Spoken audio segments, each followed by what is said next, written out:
Hello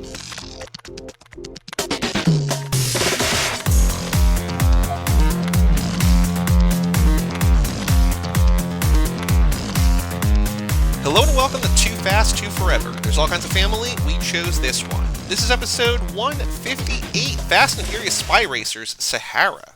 I'm Joey Lewandowski. I'm Joe too, and this episode's brought to you by SainSmart 6-axis desktop robotic arm. It's an educational product and great for both beginners and professionals to learn robotics, electronic, and programming. Shout out to SainSmart. Well, shout out to SainSmart and welcome back to the show for the final week of, at least for now, of 2 episodes a week. We are here on our final week of the lap. We are doing a double dose of Fast and Furious Spy Racers Sahara. A lot of S's in there. I'm having a difficult time with the title, which I've never had before, but Spy Racers Sahara. But Joe, extracurricular activities, what have you been up to? We put out an episode this year already, but we recorded that last year.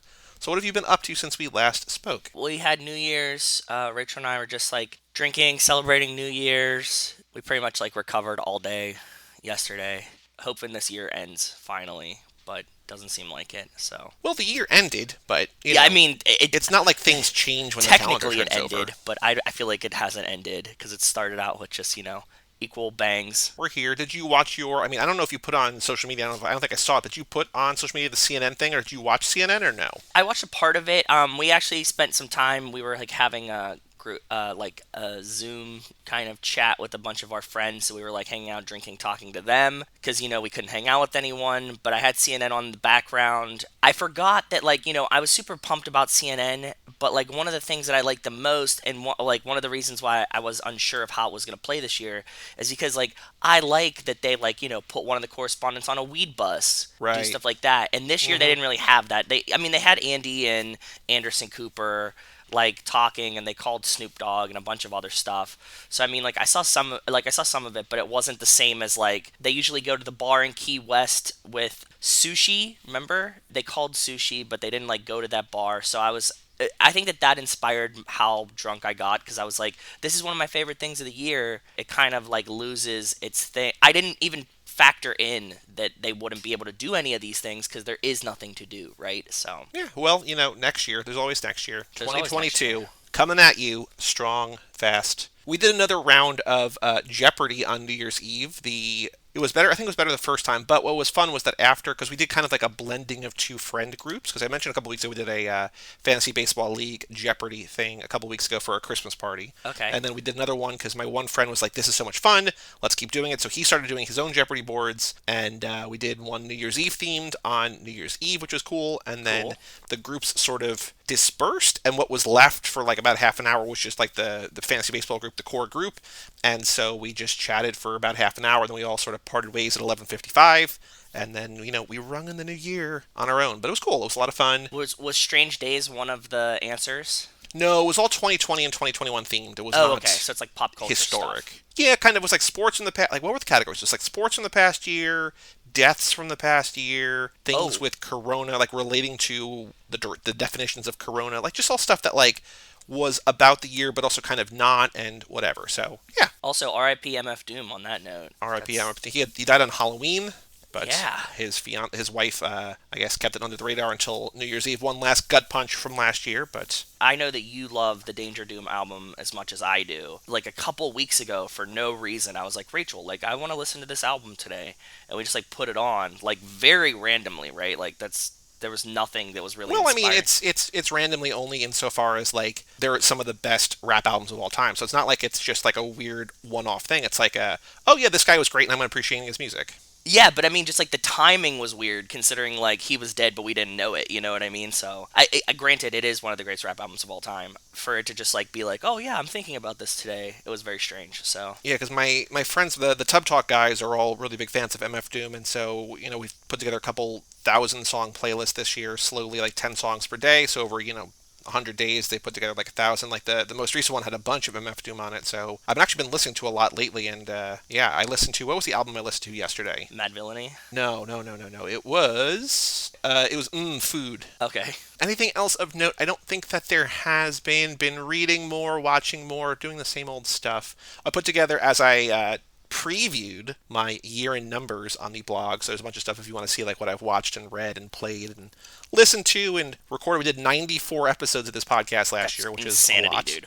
And I did like 172, I think, overall. So Insanity. Bless you. we have a Patreon page, toofast2forever.com. Shout out to Cassie Wilson, Jake Freer, Ben Milliman, Nick Burris, Alex Eldon, Justin Kleinman, Brian Rodriguez of High School Slumber Party, Haley Gerbies, Wes Hampton, Christian Larson, Jerry Robinson, Dan the Duke Hayden, Renato DiDonato, and Jessica Collins, a.k.a. Montez. Thank you all so much for supporting us at the $5 level or above. Yes, Happy New thank Year you.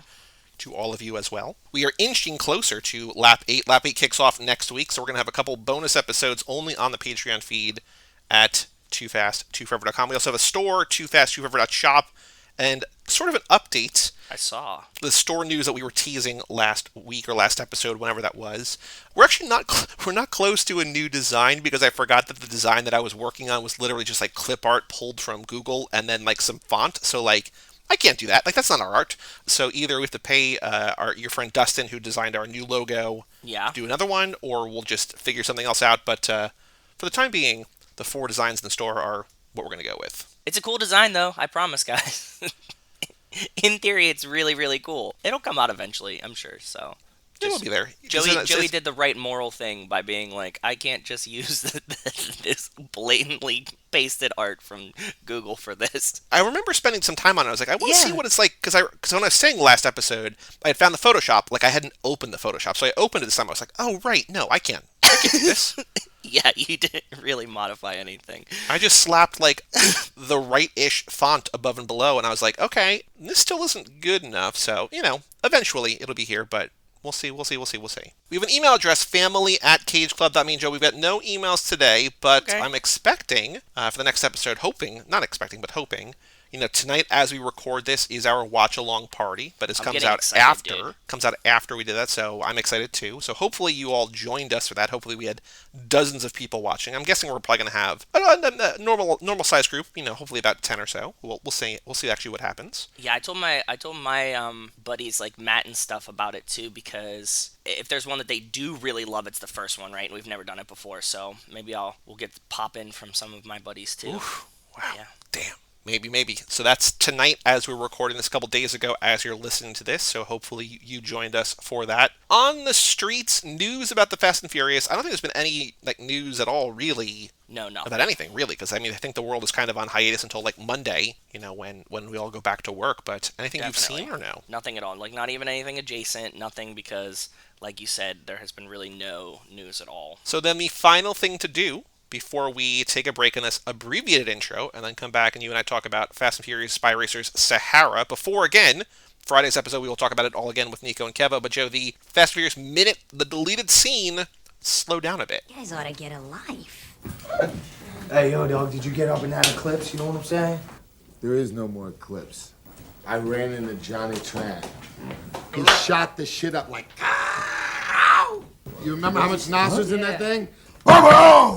No, you don't do that shit. You don't do that shit. You know what that engine's worth, Dom? That's 30 large. Well, you can slow him down a bit. Believe me, I'm gonna make sure he makes good on it. So in the scene after the Buster brings Dom back to the party, Dom tells Letty, Leon, Vince, and Jesse about his encounter with Johnny Tran and how the eclipse was blown up. I think it's specifically deleted because Dom goes, "Ba-da-da-da-da-da." Like, if he didn't make that noise, it might have stayed in the movie. I still love the 2 noises that he makes, the ga-gow, ba-bow, and the grow. Those are pretty good. Those are those things that feel very real, like in a normal conversation. My friends and I make a lot of sound effects, but never come off well in movies. I feel like this was probably cut in a similar way to why the extended fight at Race Wars was cut, that it's foreshadowing future bad blood between Dom and Johnny Tran. And I think it's, again, why we said we don't care about this, we don't care about that, whatever, it's all about Dom and Brian. I think him saying, oh no, Johnny Tran's going to pay, don't you worry, I'm going to make sure he makes good on it. It's I get that that's kind of a machismo thing, but it's also setting up a possible conflict that, the way he's describing it seems like it would be more important than the movie actually wants it to be. You know what I mean? He's definitely, over foreshadowing there's going to be a confrontation between him and Johnny Tran. Right. Really, the tension right now is between Brian being a cop and Dom not knowing. And the Johnny Tran thing comes as, a surprise later.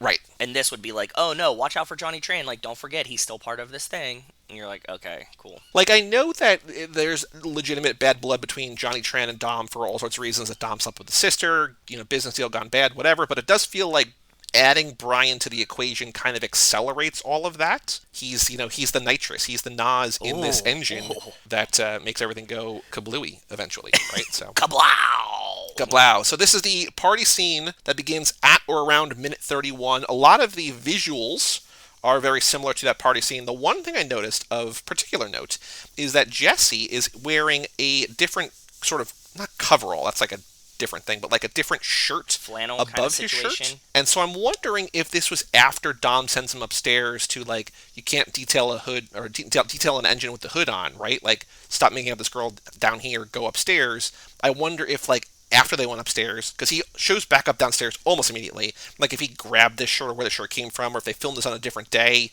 probably not, but like a weird kind of continuity thing where it's like everyone else is in the exact same thing that they were wearing, he's wearing something different. Practicality wise, when you pointed that out, I was thinking about it, and I think that it was probably like a ton of people in this house in the summertime, and this was his normal wardrobe that he was supposed to be wearing, but then it was just so hot in the house with all these people being around, and like the house has Very like possible. windows open and stuff, that he probably like took the shirt off to just be like, look, I'm hot, I'm just wearing this shirt, and then they were like, okay, and we'll fix the continuity at some point or whatever, because everybody else is wearing like tank tops, right? And he's the only one that has... and what's also weird is that Jesse's normal outfit is kind of a tank top, right? Like, he's always got sleeveless shirts. So, I don't know. I was just like, oh, that's not a shirt that we've seen before. And again, I didn't know that, like, the clothing details I was taking would ever pay off in a way. But, like, Vince is always in that, like, red sleeveless tee. Yeah. Letty's got a couple things. She's got, like, her sheer green camo thing here. Yes. Dom's in his black muscle tee. Leon's in one of his 2 basketball jerseys here. He's in, like, the plain one. But, yeah, I was like, Jesse, why are you wearing long sleeves? Like, it's a strange choice, I guess. Yeah, it is. It really is. But I really think that it's probably like the actor is probably like, I'm so fucking hot in this house. Because everybody else is like almost naked, right? And they're also like glistening, right?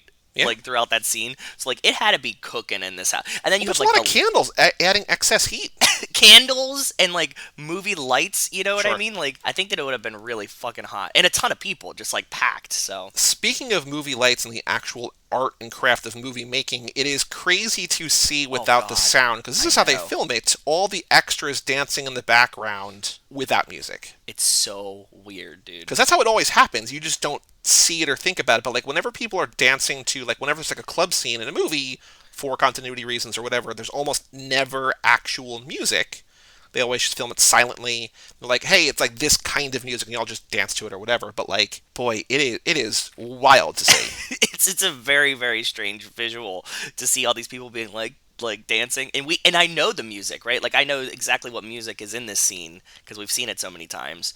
So to not hear it, it's like, oh fuck, like my brain started adding it to the scene. Just like, oh yeah, this is what they are dancing to, but they're not. Oh, the other thing that I wanted to point out was the way that I watched this one particularly today is I knew that there was I watched it once, and then I obviously heard, like, it's wall-to-wall dialogue. It's like 29 seconds of just, like, them talking, and that's it, right? So, like, it flies by. I, like, looked down and I typed all the dialogue up, and I'm like, is Vince in this scene? Because Vince doesn't have anything. I look up and I'm like, oh, Vince is just being real weird in this scene, because, like, it feels like he got the direction, like, stay active, but you don't have any dialogue. So he's like punching, like he's like shadow boxing with Jesse, who's not reciprocating. He's like pushing Jesse. He's like trying to get like really into it, but like has no part in the scene. And so it's very strange to see, because I was like, is he here? I was like, oh yeah, he is here. There's just no reason for him to be here other than like, if he wasn't here, it would be weird. Yeah, I agree. That's pretty funny though. Did you notice anything of particular note in this scene? I noticed a couple about? things.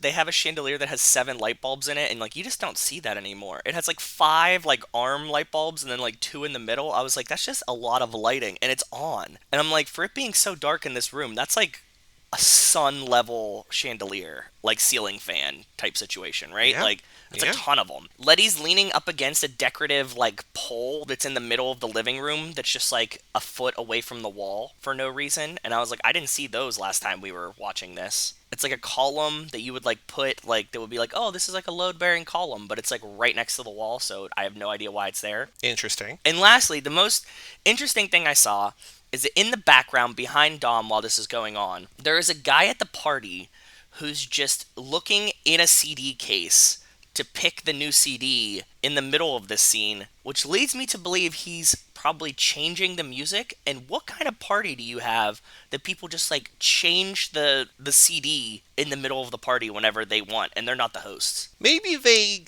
offloaded that responsibility to him. I don't know. He's like the party DJ? Yeah, maybe, because I haven't really gone to many parties lately for multiple reasons, mostly pandemic. But like I remember in college and stuff, like there would be somebody who just like has an iPod, right? Until like somebody like steals the iPod or whatever, right? Like either steals the cord or just like takes the iPod. It's like, well, why did the music stop? It's like, oh, someone left an iPod there and it was stolen. So cool. But I can see them being like, yeah, like we're just we're hosting, we're entertaining, whatever. Like you got the good taste. Like just keep the vibes going with the music or whatever. Yeah. I don't know. And he's like looking into the CD case, like maybe trying to find like the lyrics or something on like the back of the CD. And then he like looks and he like closes the CD case, like puts it back and just walks away. And I was like, damn, dude. If you're the musical DJ at the party, he needs to be a real character. I think that that's a level of friendship that would establish that he's part of the family. Well, the other thing is in the craft, the art and craft of movie making, it's like that guy has established an entire backstory to this character. Even though he doesn't know like this is going to become like this multi-billion-dollar franchise, he's like, okay, I'm at a party, I don't have any lines, I'm just in the background, but like I'm the music guy, and like he spends his entire like just this guy who's like an up and coming actor in Hollywood or whatever. He's just like, okay, here's my motivation. I've been tasked with the responsibility of keeping the good times going. I have access to the CD case, but I'm going above and beyond it. Like, I want to make sure that the themes and the lyrics and everything are good. So I'm going to go deep. I'm going to look in the booklet. I'm going to just like, that guy probably, I mean, like, a lot of these people probably have, like, maybe not that much. I don't know. That might be extreme. But, like, they'll have some kind of, like, here's who I am. Here's what I'm doing. And it's like, to hype them up. You're right. Yeah. Like, to create, like, a backstory and, like, an emotional drive to, like, get into the scene. Yeah, keep you motivated. Yeah. I can see people doing that. That'd be really funny. He's like, yeah, I'm a music guy. And like, this is like my first time being music guy. And I want to impress Dom. So I got to pick only bangers. Anything else of note in this deleted scene? No, that's about it. It's a quick one. And you're right. It's just like a lot of dialogue. We've been in the house before. But the weird columns really blew my mind this time. So we have two more deleted scenes. We have the next one we'll do on Friday. So I guess the first episode of Lap 8 will also have one from the first movie. It didn't work out exactly right, but it was close. But next episode on Friday, we're doing How Is Your Mother, which is at the barbecue scene outside. Oh, and then good one. Kick off Lap 8 in the Fast and the Furious. We're doing the longer deleted scene where they're in the garage, and that's where the extended everything, where it's like the Dom and Letty making out, and Brian and Mia there, and whatever. Yeah. So two more deleted scenes, then we're finally done with the first movie. We're going to move on to the turbocharged prelude. But yeah, boy oh boy. Wow. One of my friends was watching the first one for the first time, and he asked me like if we've ever noticed something in the movie, and I was like, do you not know that we've had minute by minute breakdowns of this entire film? And I sent him like the shot of that minute, like, look, we know everything about this. We are now, I mean, I think right now, it's going to be close, but like we're right around 250 pages in the Google Doc. So. It's insanity, dude. That's so much. Too much, but that's it. All right, Joe, let's take a break, and then let us head out to the desert to save Ms. Nowhere and Gary to talk about Fast and Furious Spy Racers, Sahara.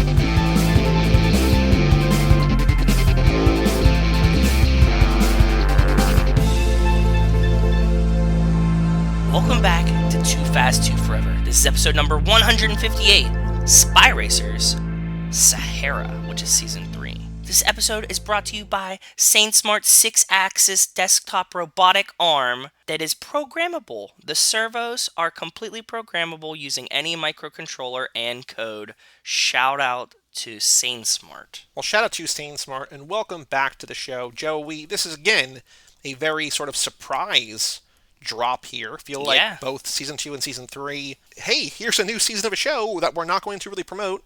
Enjoy it. Does your Netflix show you Spy Racers like prominently when a new season comes out, because mine does, and I don't know if that's because I use it to watch so much Spy Racers. I use streaming services different than most people because I know what I want to watch. Like, I do so much. I just read about stuff. And I'm like, okay, I'm going to Netflix to watch this. I'm not going to Netflix to like watch Netflix. I'm going to Netflix to watch this. Or I'm saying like when you open it though, like I get banners for Spy Racers, and I think it's no. because I don't think.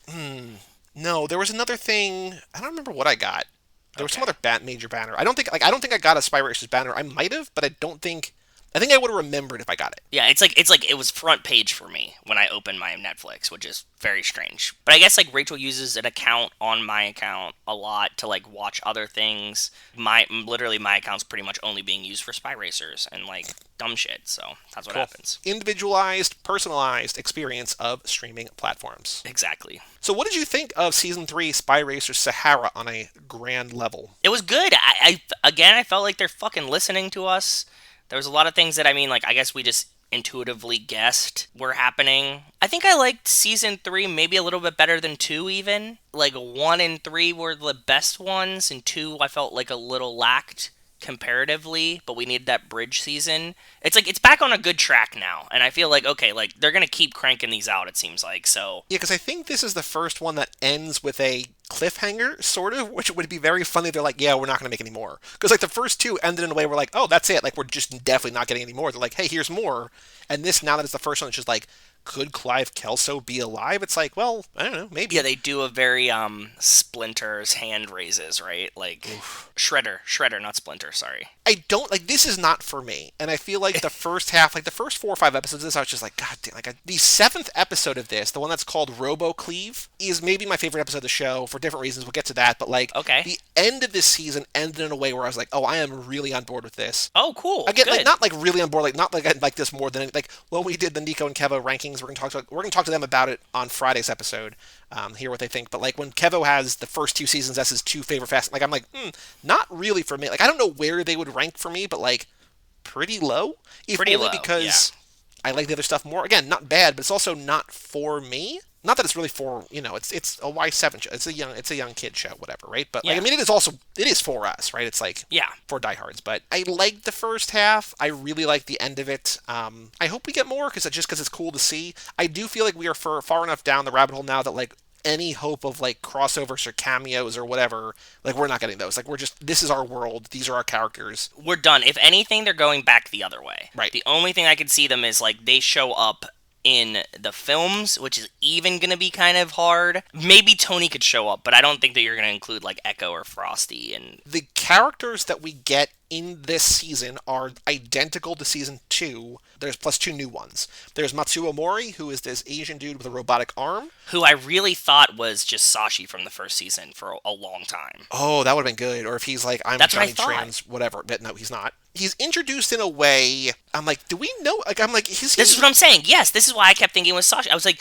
it doesn't look like him, and like, this is weird that he has like an accent now, and like, that's kind of strange. And then I was like, oh no, he's just a completely separate character. But the build is kind of the same. He's just missing an arm. And I'm like, did we like miss some backstory with it? Like, or like, did I miss a scene where Sashi gets his arm cut off at the end of the first one and like goes to jail? Because he's like in jail next to Raffaella. So I'm like, it would make sense that it's like, these are the 2 people that were put in jail by the Spy Racers. Like, now they're back, and it's not. So he's new, and then there's also this guy, I think Ziri, who is basically Frosty, but like for the villains, kind of. Like he's just like a little hacker kid, essentially. Yes. Who loves drones. There's a couple other new guys, but those are like the 2 main characters, yeah. Because we have our main crew, again with Ms. Nowhere and Gary and all the kids, and then we also have Cleve Kelso back from the first one, we have Raffaella back from the second one, and we've got Matsuo, who's kind of the third, but like that's kind of it. And like it converges in a way that we were saying in previews of this kind of felt like an All-Stars, like, hey, all your favorites are back, or whatever, right? But it also feels reminiscent of like Crossroads in a couple different ways. Dude, I've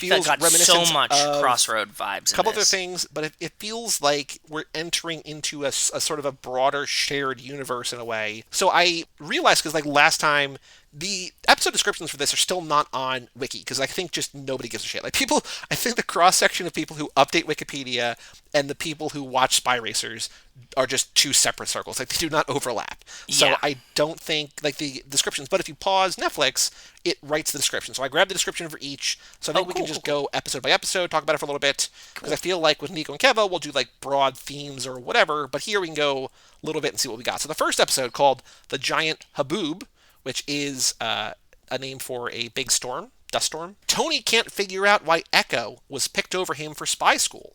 Ms. Nowhere and Gary pursue a trio of familiar villains in Africa. Well, it's not a trio familiar. There's two familiar, and then there's a third guy, right? So, although Yeah. I guess she knows Matsuo, we don't know Matsuo. Yeah. What did you think of these first episode? That was like a fun introduction with them like both being in prison.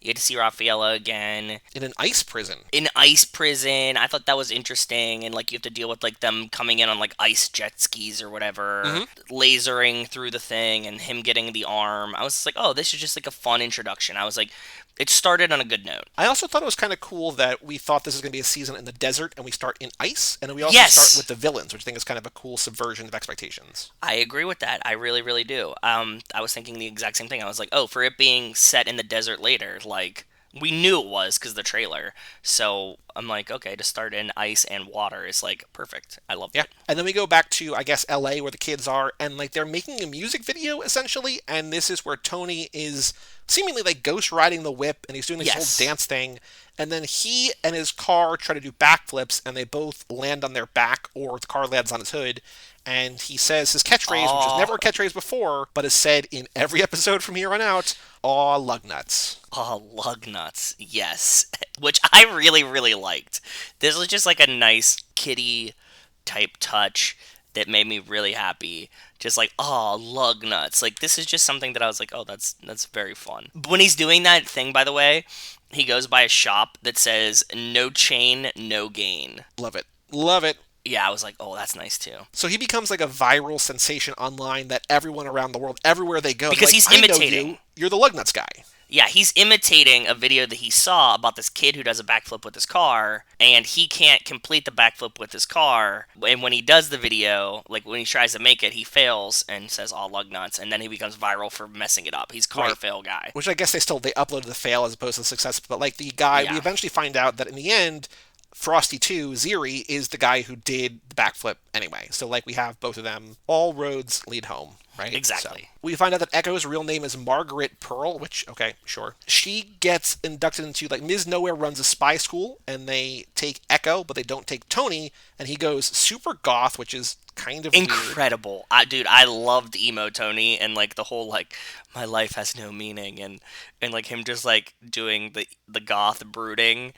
He has eyeliner on and everything. I really enjoyed it. I thought it was fun. What's also disappointing about Tony, but I think it's nice that it's so overt here, is that like his male fragility is really showing, because he's like, I don't know why she gets to go, like, I'm Tony Toretto, like, I'm in charge here, why am I not picked? It's like, well, because Echo's better than you at literally everything that she does. Yeah, you just like dick around and get lucky into the point. Like, she's like actually the spy, right? Like, finally at the end of this season, Tony does, I think, maybe the first thing he's ever done. Like, he actually saves the day in this for maybe the first time in the 3 seasons. Yeah. And I'm like, oh, look at you actually did a thing. He's very upset, but it's like, dude, she deserves it in every way. She does. He says, like, when we're talking about it and he's, like, bitching about that, you know, because they get, like, a very Hogwartsy type situation where, or like college acceptance letters where like she's like, oh cool, I'm going to spy school, and his is just like rejected. Yeah.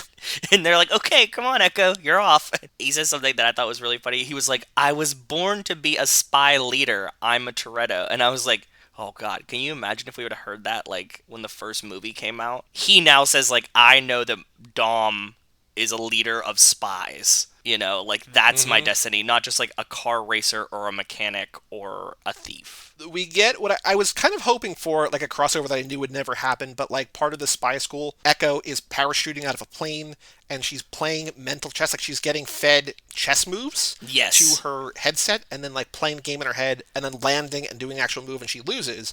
But I'm like, oh, please give us, like, a Queen's Gambit crossover here, like...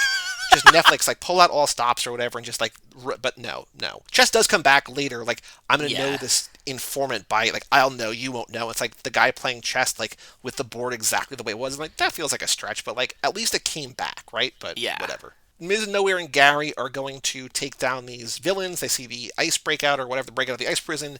They get taken down in this dust storm, so they get stranded in the Sahara. That's what sets up the entire season, like the rescue mission. The weird thing was that it feels like in this first episode, they set up, and again, this might be like the gum thing from the first season. It's like, oh, gum never comes back. Like, look at all these gums, whatever. It seems like VR is going to be like, oh, look at all these ways we can use VR, and then VR, like, never comes back. Like, drones come back in a big way. The VR and the drones are intimately linked in this universe. Okay. Frosty uses it a bunch when he's like, oh, I need to see behind the car later and stuff like that. That's a very cool thing. I did make a note of that. But it feels like VR is going to be like the thing. And like it kind of is, but it's more the drones. But like I don't remember specifically how it's set up in episode 1. But I'm like, this feels like VR is like the way that they're going to do it. And like it kind of is, but not really. Like it should have been like more drone heavy, maybe. But I don't know. Episode 2, The Dead End. Echo leads the spy racers to the Sahara to find Cleve Kelso.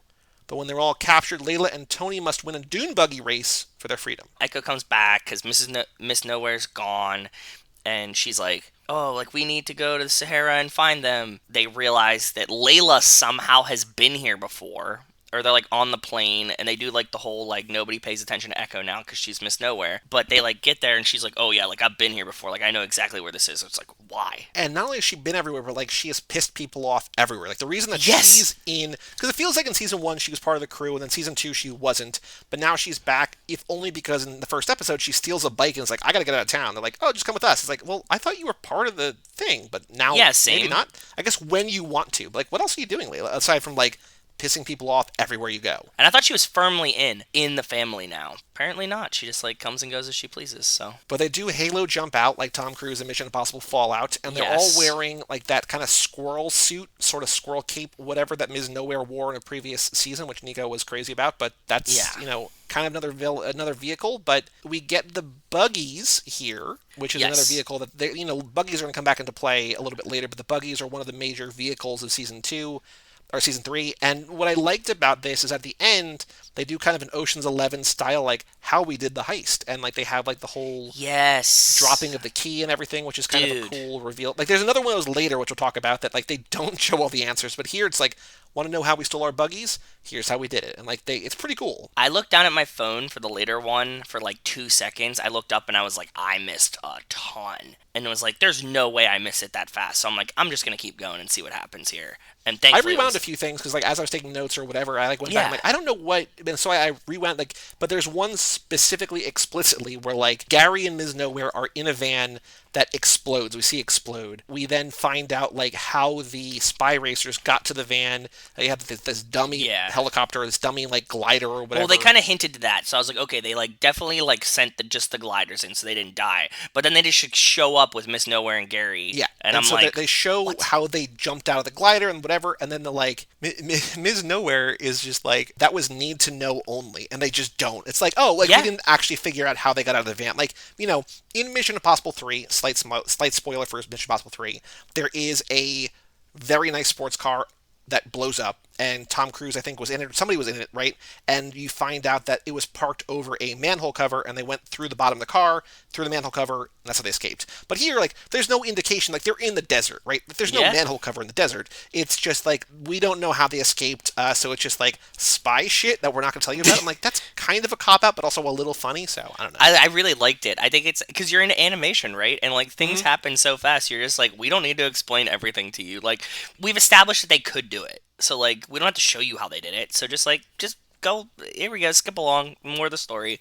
Yeah. Keep going. The big, I guess, action set piece. There's 2 action set pieces. There's one that kind of feels like the Assassin's Creed video games where they're, like, parkour running through wherever, whatever city, whatever town they're in, which I felt like a little bit Assassin's Creed. But then there's a Dune buggy race, which feels very reminiscent of the downhill escape in Crossroads. I don't know if you remember that, but, like, there's, like, the boulder. Oh, yes, that's exactly the notes that I took too, buddy. And what's weird is they both start in, like, a military compound that they looks escape from. identical, dude. I as soon as I saw it, I was like, the layout is almost the same as the one in Crossroads. Just the shape of it in the middle of the desert, like in the thing, that's the first thought that I had. It's very Yeah. weird. And meanwhile, Raffaella and Matsuo are kind of pulling a Hobbs and Shaw, sort of like breaking in to get weapons, but they actually get the weapons, and so that's where he gets his laser arm, and she gets some other stuff, and they're like overpowered now, and they just have, crazy abilities, basically. They both get hand things. Iron Man fists, essentially. Like, that's what they get, yeah. Like, he's basically the Winter Soldier, and she's Iron Man, essentially, right? Yeah,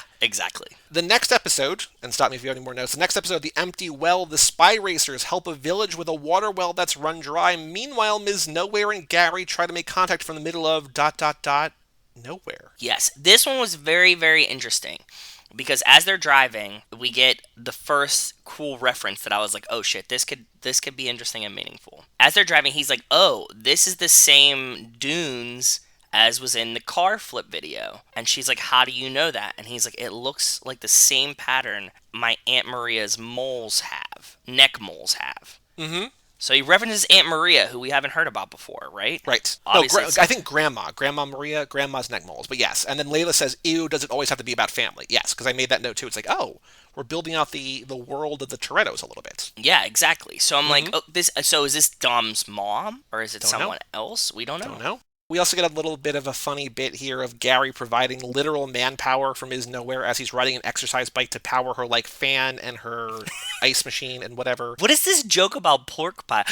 Wasn't she eating pork pies in another one too? I think this is like a throwback that she like really enjoys pork pies. Yeah, so she's microwaving like a Hot Pocket. And she's like, I want my Hot Pocket lava hot. The big thing from this episode is like the weirdest thing. So they have this like transmitter, right? And the way the transmitter is they sends an SOS beacon essentially, but it just dials a random number. I'm like, how would like any machine in the world ever be coded to do that? And they call a number and it's like a radio contest, and then they call this like woman in Minnesota or something. Karen. Right? In Wisconsin. Wisconsin.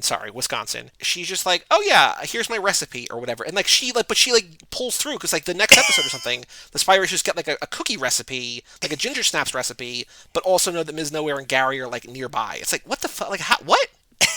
I don't know. I thought this too.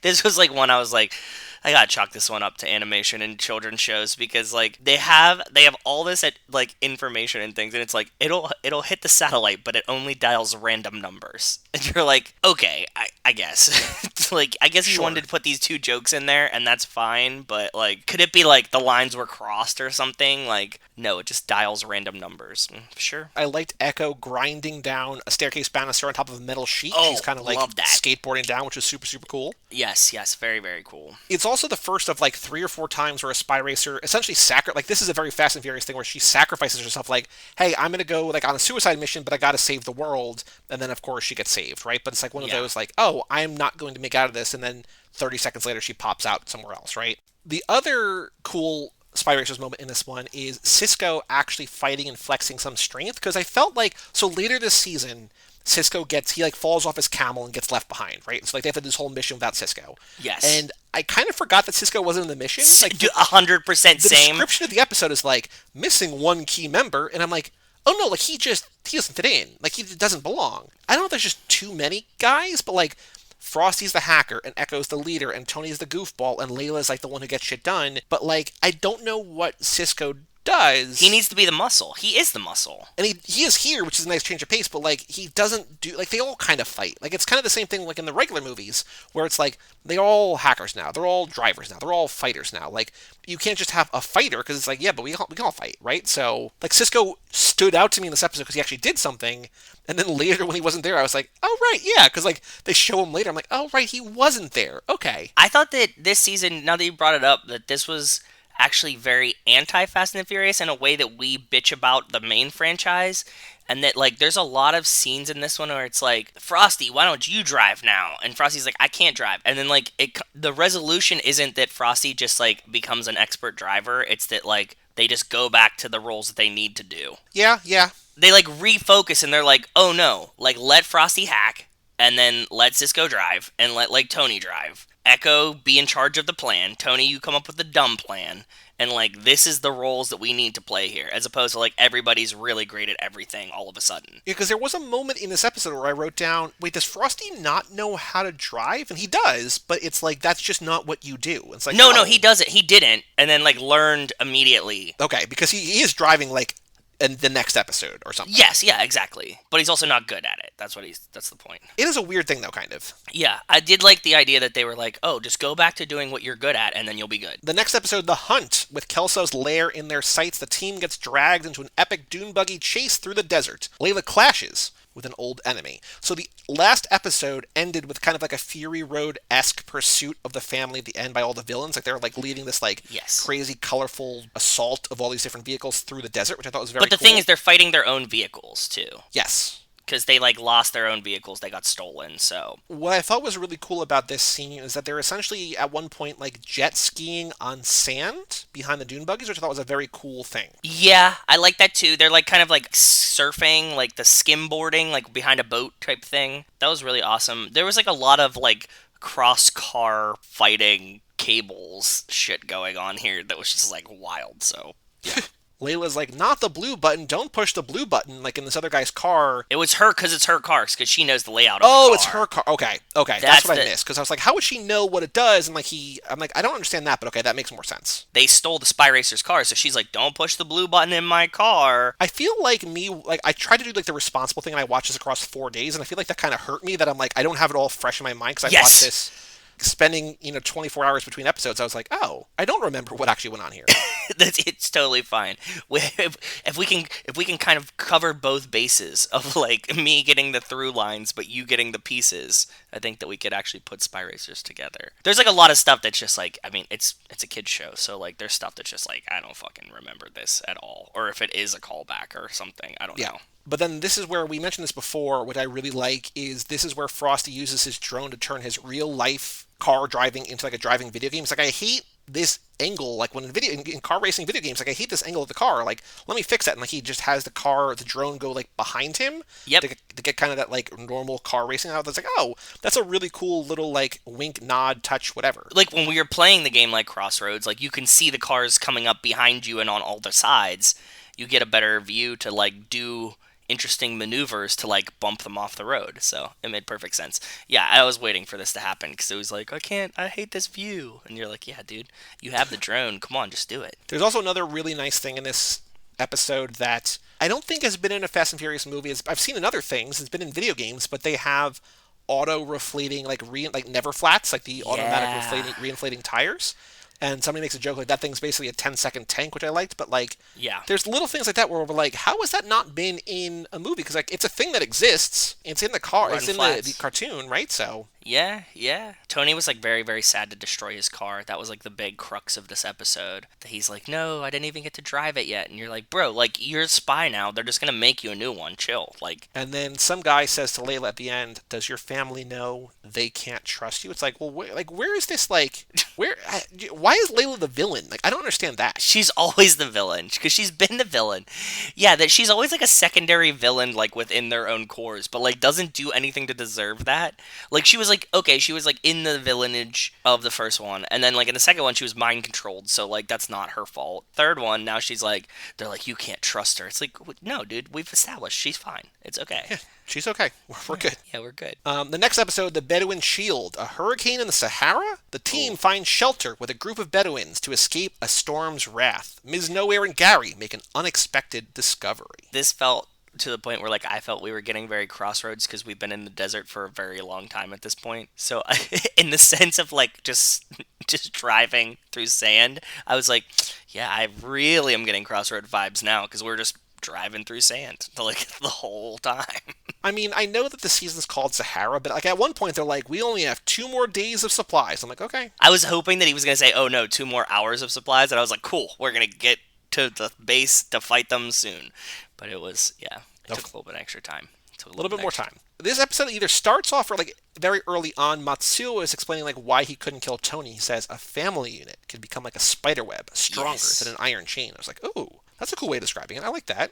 I like that a lot. I caught that one too. Matsuo, never mind. We'll get to the turn. Yeah, because like he's not actually evil. He's being mind controlled. Kind of like season 2, a little bit mind controlled, sort of, right? The arm messes with his brain, but you could see like in all of these things that he's like really not trying to be a super bad guy, right? Which makes it worse that Rafaela is just like naturally evil. Yeah. She just like sucks.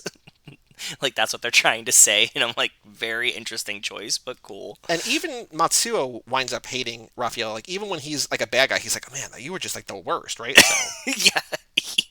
Yeah, he hates her when he's being mind controlled to be a bad guy. Like that's how bad it is. But this is the episode, I think, where we finally find out like the main thrust, like the villain's like Cleve's plan, which is a weather control machine.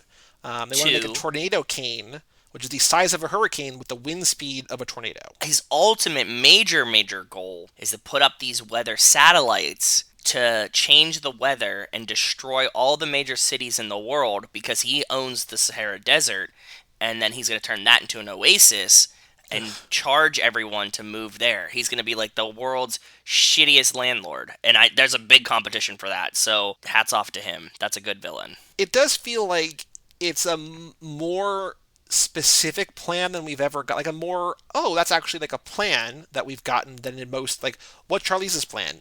Accountability? Question mark? Like, we don't know. But it's also like, this doesn't even seem remotely feasible. This doesn't seem remotely feasible? No, I mean, like, I know that he has a weather machine, but, like, it seems like the amount of work that would need to go to destroy every major city is like, whoa, okay. Well, not if you had weather satellites everywhere. It wouldn't be that hard. But I do like that this is a trope, or, like, this has been a goal, a mission of villains in, like, many movies. Like, there was a movie from 1998 called The Avengers, not our actual Avengers, but this other movie called The Avengers, which starred Sean Connery, where they were trying to also combat a weather machine. So I was like, oh, okay, like, that's... Like, movies have been about this before. Yeah. This is just Cleve Kelso's version of it, or whatever. Yeah, makes sense. So I guess we're to believe that he probably created the Haboob, too, that brought down Gary and Ms. Nowhere at the beginning, right? That's his defense mechanism around his base, because his base is in the middle of it. It's like essentially like a guard wall or like a moat around his castle. We also get a new vehicle of sorts in this episode. Camels. Yeah, you're right. And animals. We don't really get animals too much, so camels and, yeah. We also have the Camel Race in here, where if Tony beats Kareem, he wants Kareem's help for their mission, and Tony kind of backs his way into a win, because he's stuck with this, like, slow, flat-footed, big-footed, whatever camel, and this camel just, like, walks around quicksand, and I was like, are they really doing quicksand again? But, like, they reference things, like, I know all about quicksand. I was like, okay, cool. Like, as long as they made a nod to it, but I'm like, are you really going to go to the quicksand well again, like, that you just did? But it's more of the, like, a throwback than, like, yes. They're not redoing quicksand, yeah. He's like, trust me, I know. This goes back to what you were saying earlier. Like, it feels like they're doing things in a better way than, like, the main movies are, kind of, right? Yeah. If you were a kid that really watched this, you'd be like, oh, cool, quicksand again. But, like, not like they're doing quicksand again. So we found out Matsuo's backstory in this, that he was a nuclear scientist who worked for Cleve in Japan. I was wondering... Tokyo, maybe? Ooh. Maybe Tokyo Drift. And a nuclear meltdown, nearly killed him, but Cleve saved his life with tech that Matsuo had invented, to which Raffaella just says, nerd, which I'm like, okay, like, you're in love with this dude. Like, you're going to be like, whatever. Raffaella's storyline this time is so weird with, like, that she's not, like, in love with him. And she keeps saying that Tony's her stalker, which I really liked. That, like, instead of him being like, I'm an evil villain and he's trying to arrest me, he's like obsessed with me. And, like, he's a stalker. And I thought that was really funny. Like, the idea that, that, like, in her mind, she's just so lovely that he loves her so much, he keeps chasing her down. I felt like in season 2 she was a cool character, like a sort of a positive body affirmation and like this kind of a caricature, but kind of also like a well-rounded character. And here she's just like a bunch of different tropes that like don't seem to blend with one another. No, yeah, she's like typical teen girl tropes kind of thing. I get it. Or just like thirsty woman, essentially. Yeah, I always like feel like this is more like teen tropes, like, just discovering boyfriends type thing, Yeah. I can see that. Okay, so then Ms. Nowhere captured Matsuo and shut down his arm, but now, he says, the wolf has returned. And this is when Layla finally kind of confesses to or admits her criminal past, but she refers to it as something that is close to our hearts. She calls it, do you remember what she calls it? No, what does she call it? Extracurricular shenanigans. Oh. This is where Echo is like, we failed, we don't have enough stuff, we can't get them, I am a bad leader, we didn't do it. And Tony says, we never do the smart thing, that's why we're a great team. And Echo says, that doesn't make any sense. And he says, neither does most of the stuff I do. So, like, truth. They're leaning into Tony, like, understanding he's an idiot, but, like, it's still, I guess, just do something, right?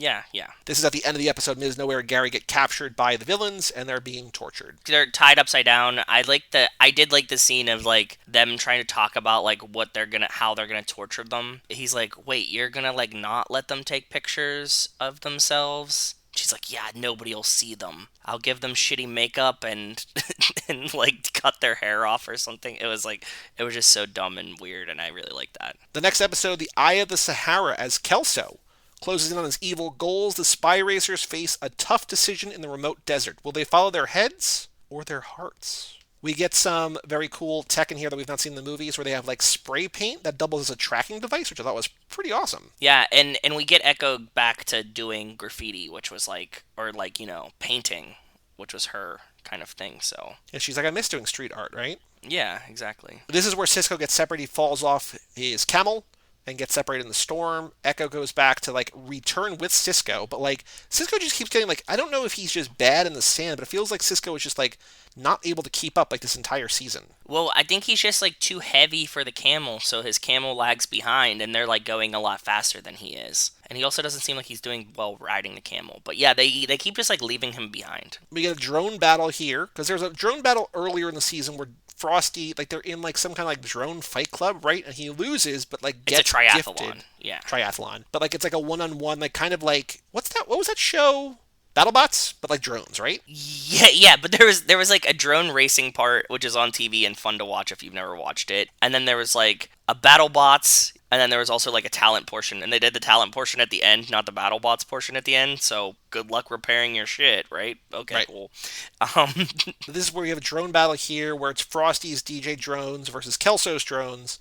We also get like drone gliders, which they use camel power to gain speed and altitude. They like drag these like essentially like old-timey like Wright brothers sort of planes into the air that are just gliders, drone powered, whatever. And they just use the drones for like hovering, but they need to get them up first because they're in a sandstorm. And this is where Cisco sacrifices himself to lure the drones away. So like again, Cisco, after he got lost before and comes back, he intentionally gets lost this time.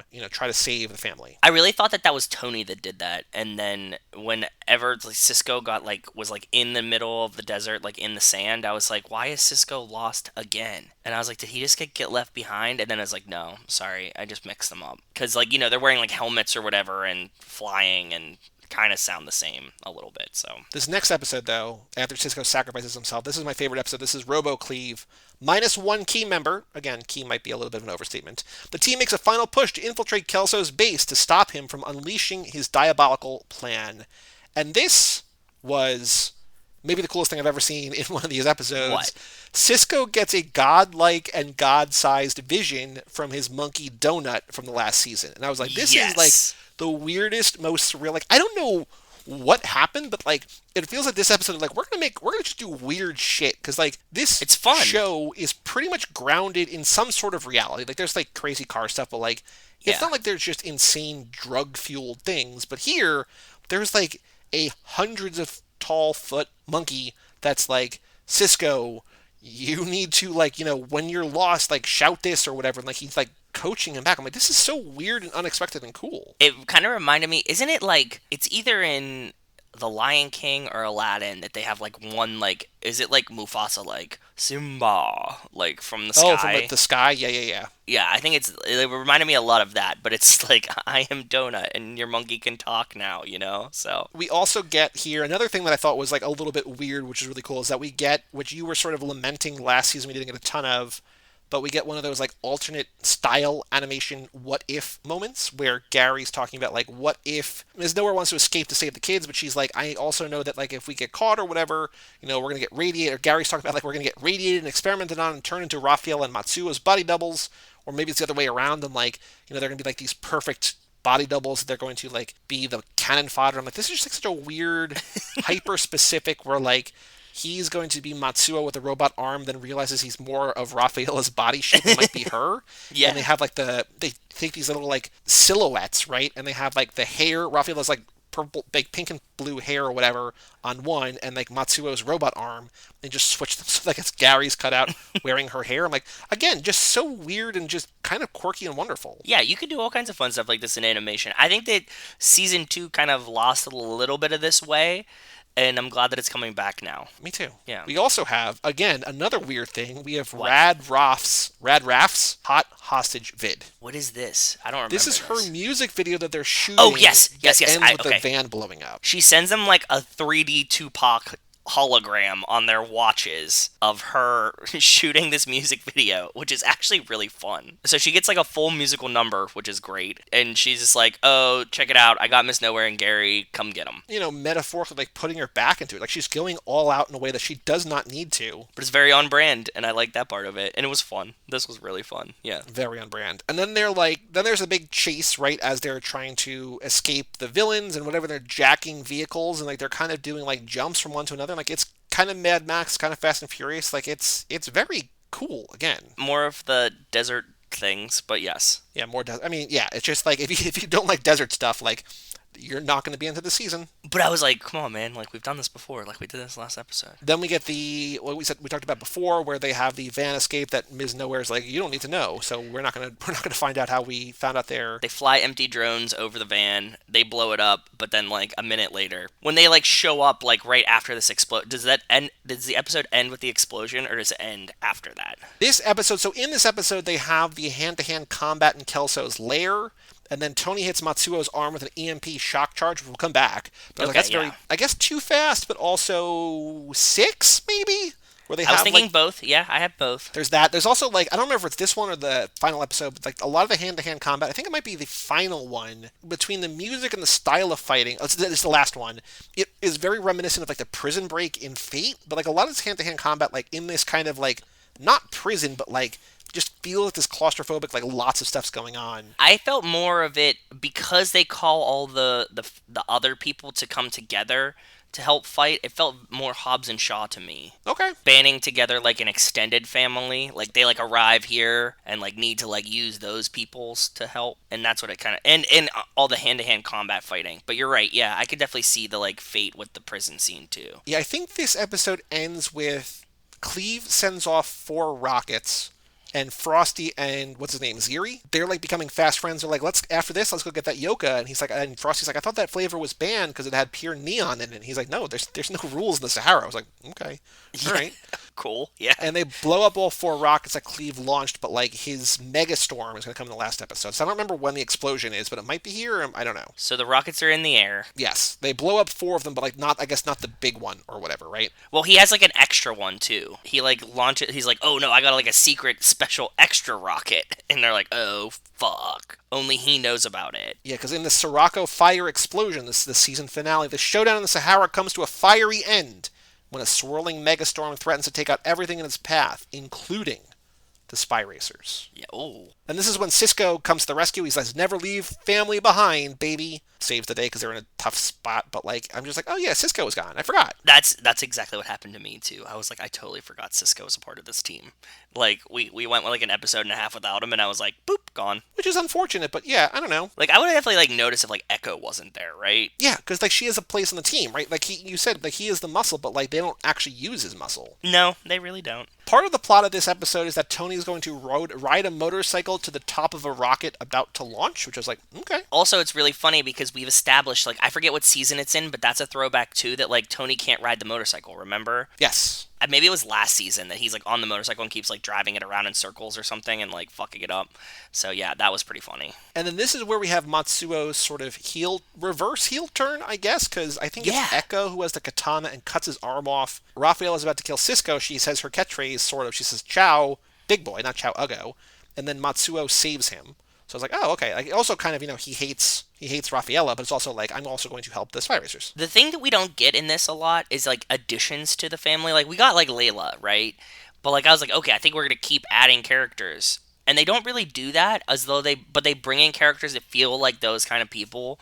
Like, even the guy that, like, Layla, like, scorned in the Sahara, that stole the cars, but is like comes to help them at the end. I was like, oh, is he gonna join the family now? It's like, no, it's just gonna be these guys. But like we keep having these people, and I was like, oh, so like Matsuo, he's gonna like join the family now, and it's like, no, he just is gonna help them here. That's he just it. helps. It's a one-off. which is Just good. one-off, yeah. Like, we don't get that a lot. What the show does well that the movies don't is that they know that, I think they already know, they must realize on some level, like, that Cisco, like, their team's already one Cisco too big, right? And, like, That's what I'm adding too many thinking, yeah. more, because I also like that this season, like, they kind of flesh, like, Gary keeps becoming a little bit more of a character. Like, he's kind of like a caricature, Yeah. but, like, he's got stuff going on, but they're more interested in developing what they have than adding new people, which is, thank you. Like, yes, please. Like, I don't need Raphael on the team. I don't need Kelso on the team. I don't need Matsuo on the team. Let's just focus on what we have. Let's give Cisco, let Echo lead, but, like, let Cisco have character traits. I absolutely agree. That's what I was saying. Like, to the fault of, like, us keep adding people back, I'm glad that they just, like, have these people that they run into, and then we just, like, get rid of them. Like, that's fine by me. And then, much like his cousin Dominic in Fast and Furious Crossroads, Tony winds up on a rocket. So much Crossroads, dude. So much. Yeah. And he, like, uses, I guess, Raphaela's, like, Iron Man hand, essentially, to, like, electric punch this and kill it, like, essentially knock it out of the air, and then he saves him. Like, this is kind of like a Tom Cruise Mission Impossible, like an Ethan Hunt thing, where he's like, I need to go do a crazy thing that's never been done before. Like, Cisco's like, hey, I'm going to ride off into the middle of the desert and, like, lure people off. Like, that's heroic, but it's not, like, insane. Like, this is like a Ethan Hunt, like, Mission Impossible level thing, where he's like, I'm going to go climb a rocket and then punch it out of the sky and save humanity. And then he essentially, like, pirouette falls off the rocket after he's free done his job. falling. Yeah, he's free And falling. he's like, I guess this is the end. And then I'm like, is he going to land? Like, I thought he was going to land, like, in quicksand or something. Like, how did you think because he clearly wasn't going to die. I had a feeling it was going to be more of, like, a car thing. Like, somebody was going to, like, jump a car on a dune. Like a Dom and Letty in 6. Yes, that's what I was feeling. More something along those lines, yeah. But instead, like, 5 of Frosty's drones just catch him. Not Frosty, the other guys. Oh, Ziri's drones. Ziri's drones. Yeah. Oh, yes, I wrote down, not Frosty saves him with drones. Yes, the other one. But there's still, like, there's the rocket going on, but there's still a fire tornado. The rocket collapses. It, like, crashes to the ground, right?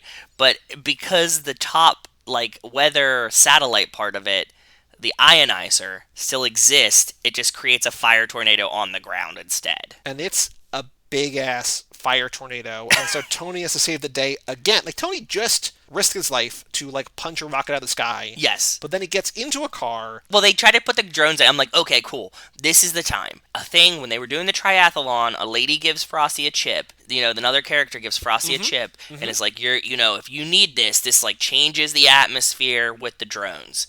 And it's like, cool. So Frosty's like, I got this. I'm like, cool. I was literally thinking, like, this is the gum callback, but it's actually working. I was like, dude, cool. Okay, I was with you. Like, we're going to get the chip. And Frosty's like, cool, got the chip. Gonna put it in, program the drones. And then that doesn't work.